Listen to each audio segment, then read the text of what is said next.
ಗೊತ್ತಿಲ್ಲ. ನನ್ನಲ್ಲೆಲ್ಲೋ ಬಯಲುಸೀಮೆಯವಳು ಅನ್ಕೊಂಡಿದ್ದೀರ, ಅದು ನನ್ನ ಗಂಡನ ಊರು. ನಾನು ನಿಮ್ಮ ಶಿವಮೊಗ್ಗ ಜಿಲ್ಲೆಯ ಮೇಗರವಳ್ಳಿಯವಳು, ಹಳ್ಳಿ ಹೆಣ್ಮಗಳು. ನಾವು ಅದಕ್ಕೆ ಎಲ್ಲ ಮುಂಚೆನೆ ಹೇಳೋದು, ಜೋರಾಗಿ ಹೂ ಅಂತ ಚಪ್ಪಾಳೆ ಹೊಡಿತೀರಾ. ಬಂಧುಗಳೇ, ಮಲ್ನಾಡಲ್ಲಿ ಕಾರ್ಯಕ್ರಮ ಮಾಡಕ್ ಯಾಕೆ ಸಂತೋಷ ಅಂದ್ರೆ,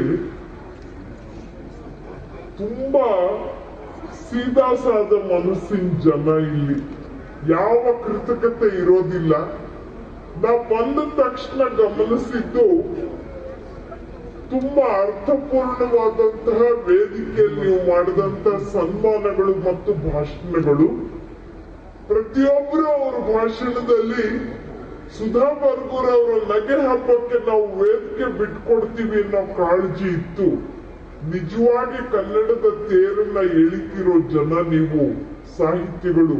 ಇಷ್ಟೆಲ್ಲ ಪುಣ್ಯಾತ್ಮರಿಗೆ ಅಭಿನಂದನೆಗಳನ್ನ ಸಲ್ಲಿಸಿ ಸನ್ಮಾನ ಮಾಡಿದಿರಲ್ಲ.